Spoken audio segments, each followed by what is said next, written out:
So our next guest, poor guy, man. I remember 10 years ago, I think he was off for vacation for Christmas Day or something, and they had me fill in for the Tim Brando show. What huge shoes to fill. And I had to do it, and I think we only lost 100 listeners that afternoon, or that morning, I should say. And Tim Brando joins us now on the BCSI Associates Hotline. Tim, how are you, sir? Wonderful, David. Just enjoying what's left of summer as best I can.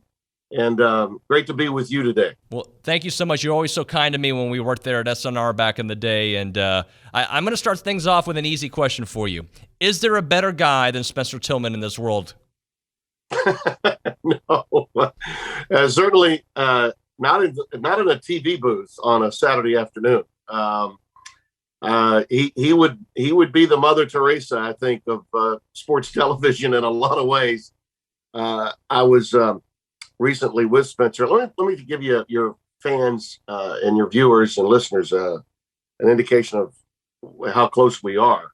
My oldest daughter, Tiffany, had her first child 4 years ago, and Big Daddy B, the grandpa, could only get the middle name, Brando. Spencer got the first name. That child is named after Spencer Tillman. So that's how close we are as a family to his family. And that's the influence and impact that he's had on my children. Tiffany was, I guess, maybe when we got together in 1999, our first year at CBS, my first year hosting college football at CBS, I was with Lou Holtz and Craig James. And the following year, Spencer came in. And we've been together ever since, short of 1 year when I left CBS and went to Fox. And the following year, he rejoined me at Fox. So I think this is 22 of the last 23 years we've been together. Tiffany would have been in her early teens at that time, and she just adored him. She was at that point in her life where she was influenced. He's got 4 girls, and I've got 2 girls, and he just joined the ranks of grandfatherland. So, we've got a lot in common. He's 8 years my junior, but in a lot of ways, he's like the big brother I never had. He's a special guy. Yeah, he certainly is. He's been a big friend of mine for the last 15, 16 years, and just a light of a human being. So, Tim, I can't believe it's already been 7 years since you went to Fox. How's that run been for you? You had such a great run at CBS, and you're doing the exact same thing with Spencer there at Fox. Well, we're starting our 8th year. I'm starting my 8th, and Spencer's starting his 7th with me at Fox. It has flown by. It's funny, though. You know how college football fans are.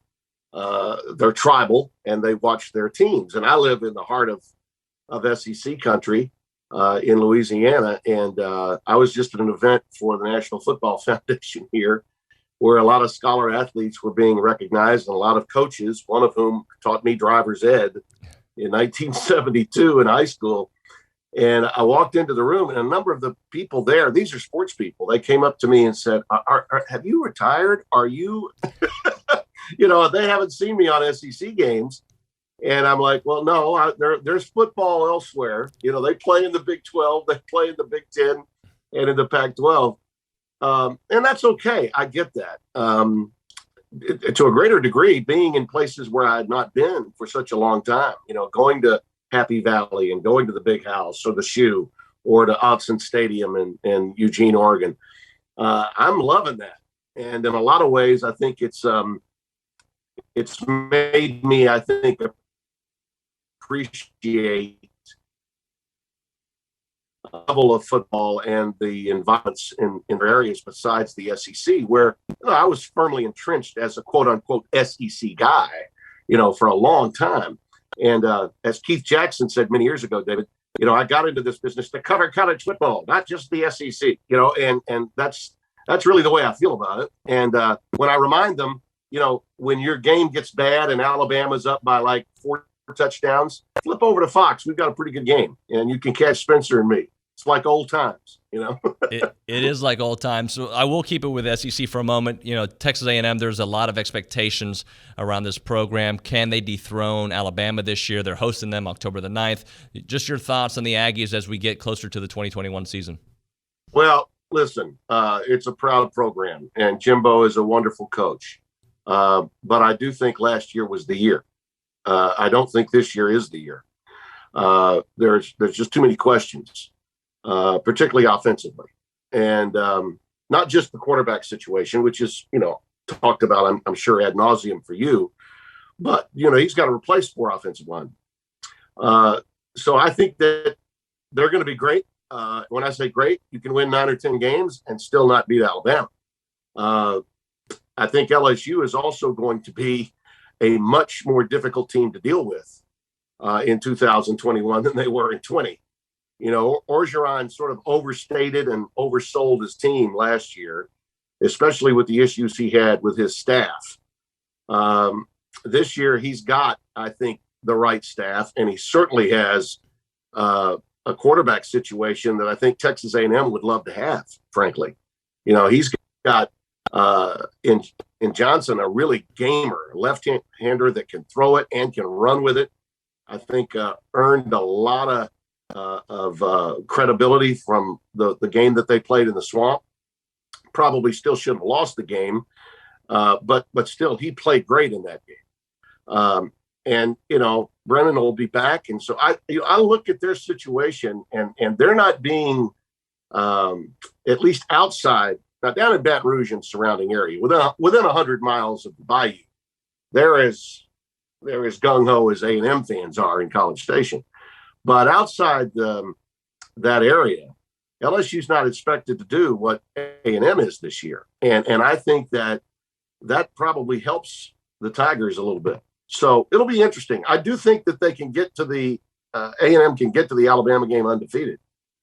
But after that Alabama game, you just don't know what happens to a team when the bubble bursts, when the emotion is drained.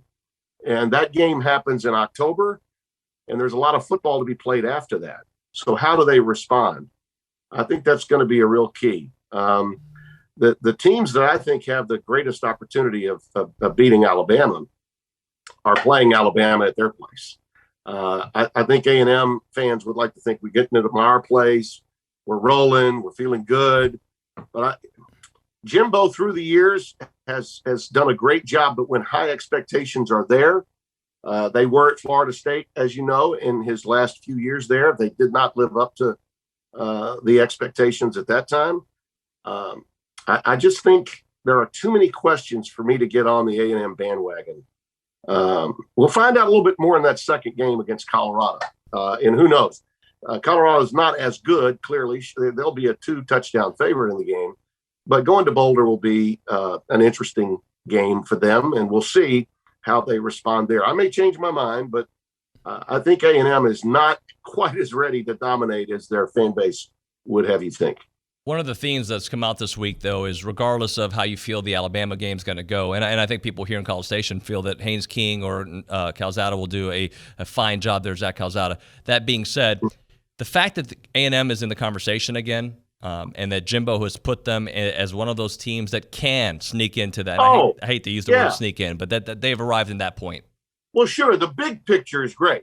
Okay, I'm not suggesting to you that I think that they're not as good as they're ballyhooed to be. I think the program itself, big picture, is in great shape. I mean, Alabama's dominance is going to be tested severely, not just by A&M, but by LSU. And by the way, while we're at it, let's not forget Corral is probably going to be the first quarterback taken in the NFL draft, and he's over there with Lane Kiffin, who's putting together some ball plays, and they're going to beat somebody that's really good. And Arkansas was one of the most improved football teams a year ago. These are teams all in the same division. You cannot run and hide. Somebody can catch up to somebody and win a game that they're not supposed to win. And Alabama's done a much better job of dodging that issue than either A&M or LSU through the years, even when they've been great, or coming off great seasons. Stockpiling the talent and being able to go out and compete at the highest level every year is a very difficult thing to do. You've got a quarterback whisperer there, and either one of those two kids, you're right, could be better than I think they are.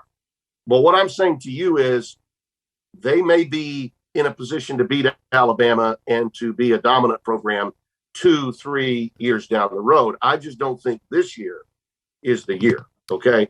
So let's be clear. Brando is high on A&M, but I don't think they're of championship quality in 21. Yeah, we're not doing clickbait here, Tim. I'll tell you that right now. We're not going to just get that one part of your soundbite. So how much longer can Nick do it? I mean, how long do you see him being at top of Alabama? For a number of years, I thought once Nick reached the pinnacle and he got his sixth title in Tuscaloosa to go with his one at LSU and he eclipsed Bear Bryant, I thought he might look to a greater challenge, which would be to fix college football and maybe become a czar for the sport. We've actually talked about it, he and I, in the past. But some of the changes that were needed are now being made, and he sees that. And I think that there's a part of him that really likes what's going on. He doesn't always show or let everybody in on how excited he is about what he's seeing. But what he's got to be seeing, particularly with the transfer portal and with NIL, all these things play into his favor. They play into the favor of programs like his. And while it could be, quote, noise for him, and he'll have to deal with cell phones with some of his players, he's getting the best of the best every year. So, he's a young, I think he's got me by 5 years or 4 years. He's 69, I think, about to turn 70 in October. I believe that's right. I just turned 65 in February. I love what I do, and I don't plan on not doing it. If they had given me an 8-year contract instead of a contract that was less than that, but still multi-years at Fox, it didn't take long for me to say yes. Right. I'm sure he's going to say yes to Greg Byrne. It was a smart move, I think, by Alabama and their AD to say, let's just remove that conversation piece. Nick's solid. He's in for as long as he wants to be in. So, he could do it into perpetuity. Right. He may last, longer than the 8 years. We'll see. But, college football is still fun for him, just as it's fun for me to cover. And you know what, David, the older you get, the more you believe that you are maybe a little bit ahead of the game. People, I think, look at age and say, well, how much longer does he really want to do this? But the guys that are aging are saying, you know what, I think I'm doing my best work. I think my best games are in front of me. And I think that's the way Nick feels. It's certainly the way I feel about my craft. So, the bad news for SEC coaches is that, at some point, that well is going to run dry, even with all that money you're getting because of the money he's getting. You still have to find a way to beat him somehow, some way, because I don't see him going anywhere for quite some time. Tim, thank you so much for joining us, my friend. I hope we can do it again in the future. Happy to do it, David. I'm happy that you're doing what you're doing. And at a place like College Station, in and around the Aggies, that's rarefied air that you're in. I do miss coming there. We did Johnny Manziel's last game before they tore down the stadium and rebuilt it on the same site against Mississippi State. And I'll always remember coming there. Well, you're always welcome in our studios, and I hope to see you soon, my friend. You got it. All the best. Thank you so much.